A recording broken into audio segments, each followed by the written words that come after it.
Hello. Hi friends, బాగున్నారా? ఎలా ఉన్నారు అందరూ? నేను చాలా బాగున్నాను. మీరు బాగున్నారని అనుకుంటున్నాను. మనం ఇప్పుడు ఒక కథ చెప్పుకుందామా?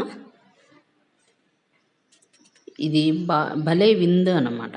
భలే విందు అనమంటే ఇది మర్యాద రామన్న దనమాట ఈ కథ.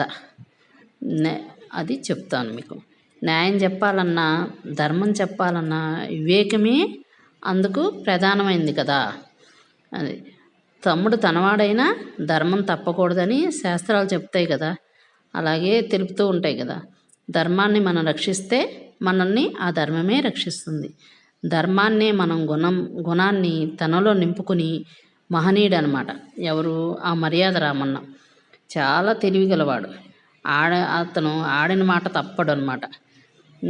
అతను చాలా మర్యాదవంతుడు అనమాట. ఆ మర్యాద రామన్నే.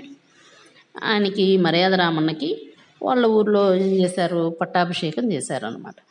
ఆ సందర్భంగా పూర్వ ప్రజలందరూ ఎంతో ఆనంద సంతోషాలతో అక్కడికి వచ్చారనమాట. మర్యాద రామన్నకి జరుగుతూ ఉంటే పట్టాభిషేకం జరుగుతుంటూ వచ్చి చూసి అప్పుడు అంటారు మర్యాద రామన్నతో, ఇప్పుడు మీకు పట్టాభిషేకం జరిగింది కదా, మా అందరికీ మంచి ఇందు భోజనాన్ని ఇమ్మని అని అడుగుతారనమాట. వాళ్ళు అడిగితే ఎప్పటికీ మరవలేని ఇందు ఇవ్వాలి వీళ్ళకి, ఎలా ఇవ్వాలా అని రామన్న ఆలోచించి అందుకు సమ్మతిస్తాడు. సరే, మీకు విందు ఏర్పాటు చేస్తాను, మర్చిపోలేని విందు మీకు ఇస్తాను నేను అని చెప్తాడనమాట. విందు ఎలా ఇవ్వాలా అని ఆలోచనలో పడిపోతాడు. ఆలోచించి కొనసాగిన తర్వాత ఏమనుకుంటాడు, ఇవాళనే వీళ్ళకి విందు అందుకు వాళ్ళలో ఒకవైపు ధనవంతుల్ని ఏం చేస్తాడు, ఆ విందులోకి రమ్మనమని పిలుస్తాడు అందరినీ.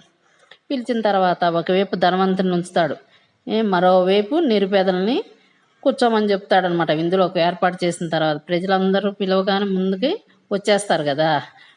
ఎంతో ఘనమైన వంటలు వండిస్తాడో అని లొట్టలేసుకుంటూ పాపం వాళ్ళందరూ వస్తారట. వాళ్ళు రాగానే వాళ్ళని ధనికుల్ని ఒకవైపు, నిరుపేదలను ఒకవైపు 2 భాగాలుగా చేసి కూర్చోబెట్టేస్తాడట. కూర్చోబెట్టి ఏంటి ఇట్లా చేస్తున్నాడు రామన్న, ఇట్లా విడదీసేస్తున్నాడేంటి, ఎందుకు ఇట్లా చేస్తున్నాడు అనుకుంటారట. రామన్న చాలామందికి ఆయన ఎందుకు ఇలా చేస్తున్నాడు ఎంత ఆలోచించినా కూడా వీళ్ళకి అర్థం కాలేదట. వడ్డన ప్రారంభం అయిపోయిందనమాట. ఏంటి మరి పిలిచాడుగా విందుకి, వడ్డన అనేది జరుగుతుంది. అందరూ కూర్చున్నారు, ధనికుల పక్కన నిరుపేదల ఒకరు. ధనికులకి ఏమన్నా గంజి, మిరపకాయ, ఉల్లిపాయ వడ్డిచ్చారట. ఇదేంటి గంజి, మిరపకాయ, ఉల్లిపాయ వేస్తున్నాడు ఏంటి మనకి అని వాళ్ళు అనుకుంటారు ధనికులు. నిరుపేదలకు ఏమైనా దివ్యమైన పంచభక్ష పరమాన్నాలు వడ్డిస్తారట.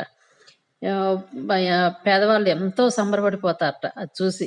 అబ్బా, ఎంత పంచపక్ష పరమాన్నాలు వడ్డిస్తున్నాడు అంటూ వాళ్ళు ఏం చేస్తారు, ఆ విందుని చూసి వారి జీవితంలో ఎప్పుడు పాపం వాళ్ళు తినలేదన్నమాట. మరి అంతే కదా, వాళ్ళు ఎప్పుడు మరి ఆ గంజి నీళ్ళు, ఆ మిరపకాయ, ఉల్లిపాయ అవే వాళ్ళు నంచుకొని తింటూ ఉంటారు.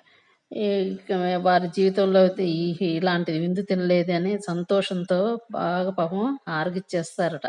అంటే వాళ్ళు తింటారు. కానీ ధనికులు మాత్రం తెల్ల మొహాలు వేసుకొని కూర్చుంటారట. ఎందుకంటే వాళ్ళకి గంజి, మిరపకాయ, మరి ఉల్లిపాయ ఇవేం వాళ్ళకి తెలియదు కదా. అంటే వాళ్ళు ఫస్ట్ నుంచి ఇట్లా పంచపచ్చ పరమాన్నాలు తినటం అలవాటు అయిపోయింది. వాళ్ళకేం ఇవేం తెలియవు. వాళ్ళకేమన్నా పంచపచ్చ పరమాన్నాలు వాళ్ళకి అలవాటు లేదు కాబట్టి వాళ్ళకైనా లొట్టలేసుకుంటూ వాళ్ళు తినేస్తారు. వీళ్ళన్నా ఇవి తినలేక రామన్న ఏంటి ఇట్లా చేశాడు అని అనుకుంటూ ఉంటారంట.